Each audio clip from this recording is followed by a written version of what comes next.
The session itself felt like it was at the right level for the Potters I had for them to handle. The session was actually taken from my FA Level 2 football booklet. The players showed that they actually had decent ability with the ball, so when I first started the session I felt at ease with the one I chose. I felt that when I coach a session like that with only 2 participants, that the position of the coach should be central, but like in the middle. But also go closer into both players to have a good look at a view of the technique being executed by the players. And when I say the position should be in the middle, I don't mean literally in the middle of the two. I mean at the back, but literally in the middle, so you can turn to both players. Looking back at the video playback of my session, I feel that my position could have been better. With the obviously it was a sunny day, so the sun wasn't actually fully behind me, but it was kind of in the area. So I should have switched my position to the opposite side, so the sun wasn't in the participants' eyes, so they could see clearly what I was actually showing them.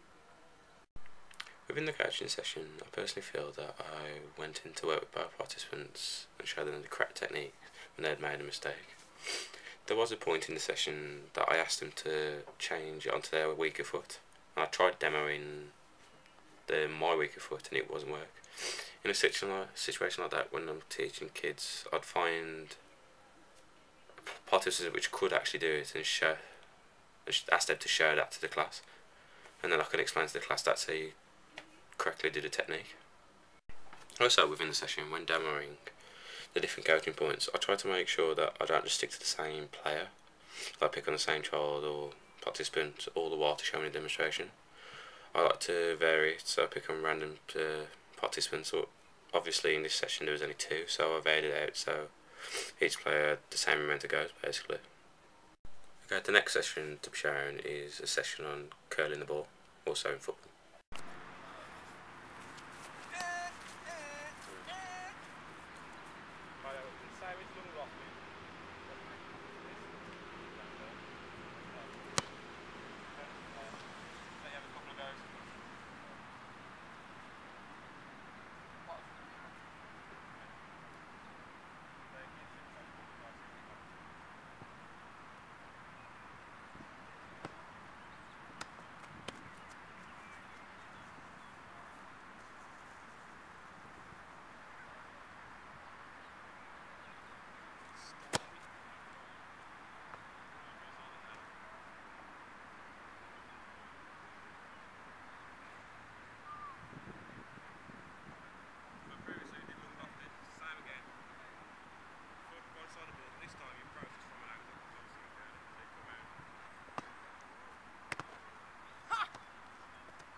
Unlike my previous session, my confidence is high when starting the session.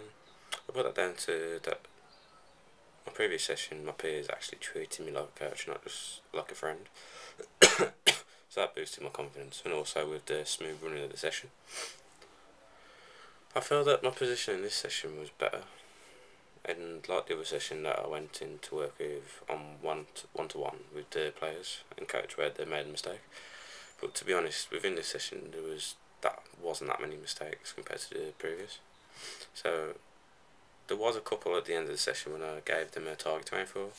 I used the goal frame and told them to aim for the top left hand corner. So as you can tell in the videos, they didn't always make the top corner because they was either leaning back too much or too forward. So all I had to do was comment on that, and then they did actually get them at the end. Within the playback of the session, you would see that once two participants got used to curling the ball, I stood literally in the middle of the both of them and used me as a target. For instance, if I was at a school or something, here I'd use either a long pole and stick in the ground, or there's like a silhouette of a man you can put into the ground as well. Either used them. I'd never actually put a child in the middle of the pitch just in case the ball actually did hit him in the face or on the head and injured him. This session was also taken from my FA Level 2 football coaching booklet. It's similar to my previous session of lung lofted. I decided to do curling because I found that from previous session that they did have a good technique. So by doing curling, it just tested how good their technique actually was, because they proved to do the long lofted pass relatively easy. I placed myself as a target in the middle of both of them due to the fact that it relates to actual gameplay, because in gameplay curling is mainly used for crossing and also free kicks. So obviously in a game, when you're going to do a crossing, there'll be an opposition in the way, and also when you're doing a free kick, there'll be a wall in the way, so you have to bend the ball and height to get around them. So making the participants practice with a target, they were getting into the habit of actually putting height on the ball and also curl or whip on the ball. While in this session, I decided to progress it on from just standing still heading and then actually getting to move about while heading. And as you can tell from the videos, the techniques of heading just kept changing when they were moving. For when they're standing still, they were good techniques, but when they're like running backwards, for instance in a game, that happens when the striker's leaning back to reach the ball to header. So I was just trying getting used to into that mode, and also using the target. It gets them to think where they're actually aiming the ball at. The target I'm on about is when they're tapping the ball and running backwards, I ask them to aim towards down at the person throwing the ball up, to aim for their feet. And when they're at the goal, to aim for the bottom corners.